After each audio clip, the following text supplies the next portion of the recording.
From Wish TV and the All Indiana Podcast Network, this is the Business, Equity, and Opportunities Podcast with Scott Sander. Welcome to the Business, Equity, and Opportunities Podcast. I'm Scott Sander. On this episode, as part of our coverage Celebrating Hispanic Heritage, we caught up with Nicole Martinez-Legrand, a local historian who, with her co-author, Daniel Gonzales, documented more than a century of Hoosier Latino history. Every business is unique and has a target audience. If you own or manage a business, Circulus Digital Media can help you connect and grow your customer base with turnkey digital solutions that are nimble, offering best-in-class results, service, and support to reach a bigger customer base, allowing you to pinpoint a specific audience down to the smallest details. Get outside the city, the state, span the globe. Put Circulus Digital Media to work for you. Get started now at circulusdigital.com. That's circulusdigital.com.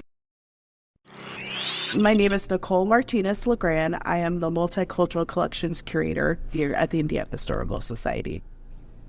So, Nicole, talk to me a bit about the content of the book as terms of the rich history of the Hispanic community in Indianapolis. So the book documents over a century's worth of history of Latino and Hispanic history in the state of Indiana. And what does that look like? I mean, as far as when the community came and what their contributions have been. So in different parts of the state, it's going to look a little bit different in terms of Latin American identity, pinpoint date of arrival. But really in the northwest part of the state, that is where the most interesting and the longest history occurs. So in 1918, during World War I, the United States called on Mexico in the name of war relief, labor relief, for just increasing the allotment of foreign workers. And so a lot of those folks immigrated to the northwest part of the state, Lake County, specifically in Indiana Harbor, also known as East Chicago, Indiana, and Gary, Indiana. And they have played from the beginning all through a very important part of become a very important part of the community, not only as our neighbors, but they also have brought thoughts and images and art and industry and and added to the community. How would you quantify that? How would you talk about that contribution? Well, the contribution is wide and varied. So from basically anything that affects the quality of life for all Hoosiers here in Indiana. So from agriculture, heavy industry, to policy, and organizations that benefit Central Indiana or throughout the state. How is this book personal to you? Well, the book is very personal to me. So I'm a native-born Hoosier, and my family settled in the northwest part of the state. So I'm a direct descendant of the early Mexican colony of Indiana. And what does it mean to you to be able to work on this book and other books? To be able to look at different populations here in Indiana and Indianapolis, it gives me... You can start that again. Yeah. So being able to look at all different populations, ethnic-wise, in the state of Indiana, it just gives me such great pride to call myself a Hoosier and to know of just our rich history.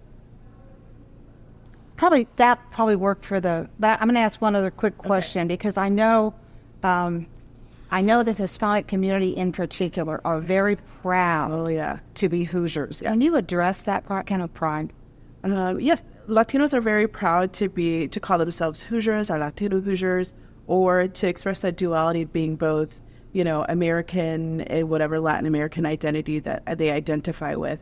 That pride can be seen in public displays such as the Fiestas Patrias Parade, which just celebrated its 100th anniversary, where you always see the Mexican flag and the U.S. flag present. You can see it in other events here in the city like Fiesta, Latino Expo, and other celebrations that are and have increased here in the city of Indianapolis.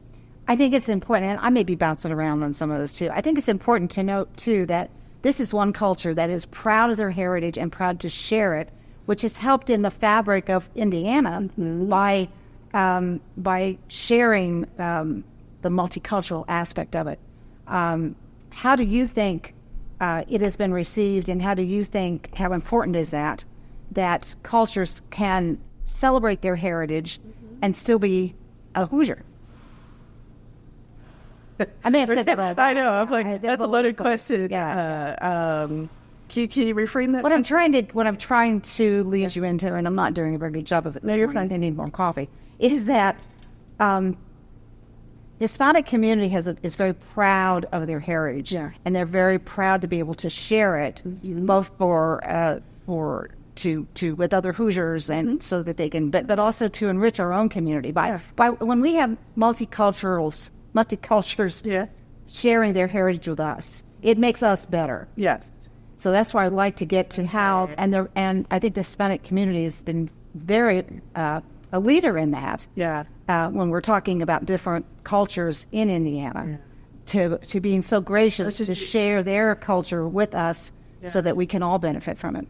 So Latino and Latin Americans here in Central Indiana are very entrepreneurial, and so, just as they open their doors to share their culture or their business in a wide variety of ways, that does not limit just to the community. It's for all Hoosiers to come in to experience that culture through food or through events or music. And so it just adds to the rich tapestry of Indiana. Yeah, what you said. That's what I was trying to go. Yeah, very good. All right, so we're going to rewind a little bit, and I want you to introduce yourself as the author and what you do here, and talk a little bit about the books you've written and how you've been able to combine the documentation and the historical side of what you do as an author. Okay. So I'm Nicole Martinez-Legrand, the Multicultural Collections Curator here at the Indiana Historical Society. So back in 2016, I was hired initially on a grant to expand the narrative of what you might call archival silence or historical gap in our collections here at the Indiana Historical Society. The Indiana Historical Society was founded in 1830, so a pretty big gap, but we did have some stuff in our collection, but the story wasn't fully told. And so I did field work across the state of Indiana, from, as north as, South Bend and as south as Evansville, Indiana, meeting with Latinos from different ethnic backgrounds and doing audio recorded oral history interviews, hand selecting photos from family albums or personal collections, and bringing that here to the Indiana Historical Society to, let people know that just they could see themselves in history, through our online collections and also through the book. So this is the first book that I am aware of to address Latino history in the state at a statewide level. Otherwise, you'll have a lot of great resources located or centralized in certain areas of the state, but not really looking at it from a statewide perspective. Can you let our viewers recognize the importance of the economic development that this culture has had and the effect it has had on our state? So Latinos are great contributors, significant contributors to our local economy, not just somewhat recently, but, as early as the early 20th century, really at the start of World War I, when many laborers came to Northwest Indiana to work in the name of war relief, so working in the local steel mills, and also later through different other periods of war with the Bracero program, where folks were growing and growing cucumbers for pickles, right, through Heinz. And then also through being leaders in industries such as banking and public health, as well as Indiana's oldest Latino-owned organization, family-run organization called El Popular, Inc., which is still operating in Northwest Indiana. We always like to encourage businesses to have as many multicultural seats at their table to help those voices. And there are a lot of Latinos in business here in Indiana. Are we doing a good job with that?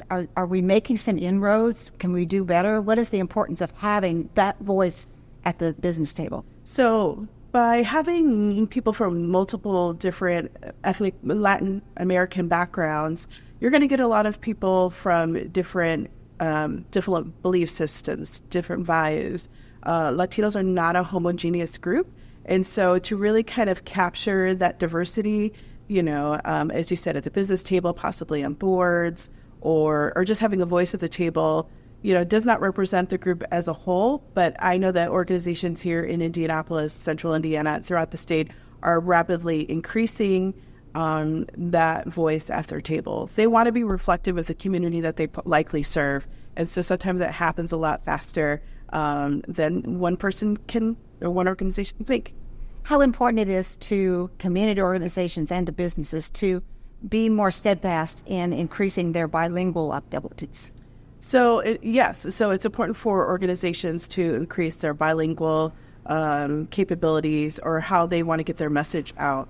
Also, not all Latinos speak Spanish. There's a lot of indigenous languages as well that are represented here in Central Indiana. And Spanish is, while it's a universal language in Latin America, it's a little bit nuanced because some words don't mean the same in one country versus another. So I understanding that there are a lot of challenges to that. As long as folks are making the effort to get that done, it will be appreciated and well received.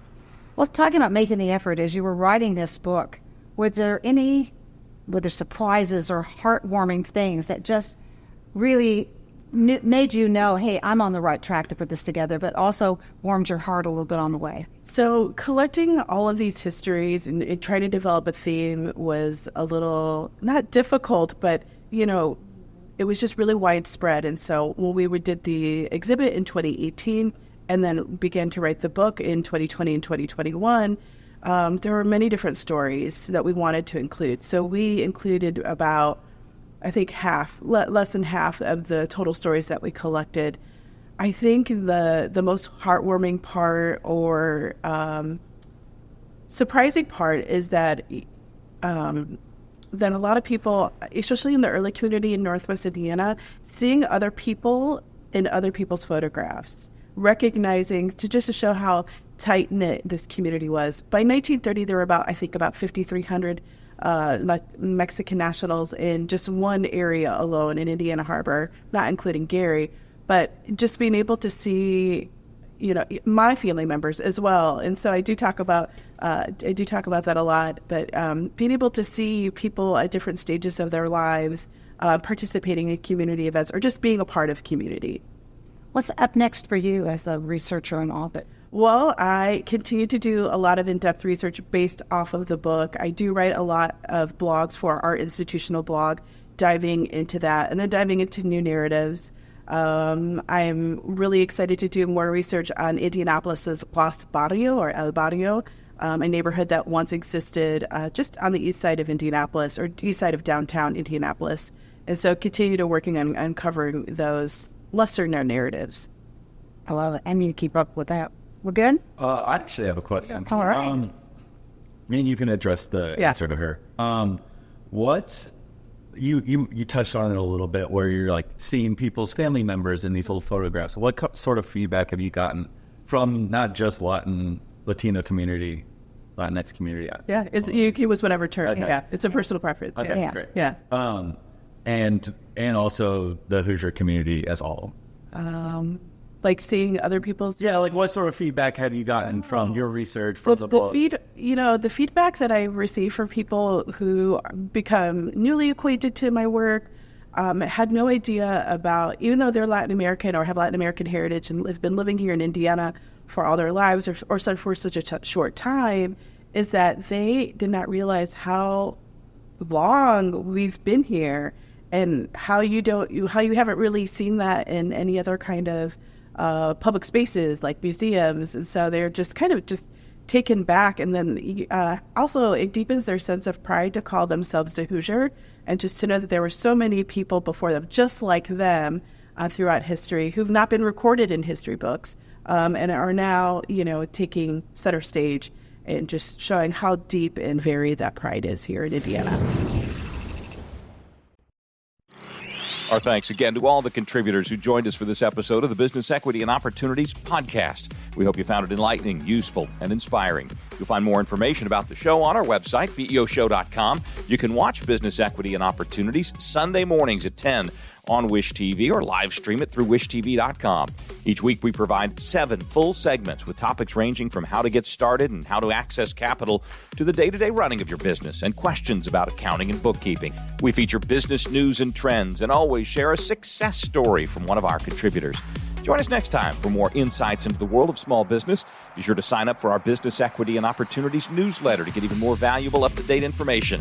And if you have any questions or you'd like to be part of our show, please email us. The address is beo@wishtv.com. We'd love to hear from you. I'm Scott Sander. Thanks for listening. Watch the Business Equity and Opportunities show on Wish TV and access all of our content and share it on demand anytime at beoshow.com. You can find more podcasts from Wish TV on the All Indiana Podcast Network at allindianapodcastnetwork.com.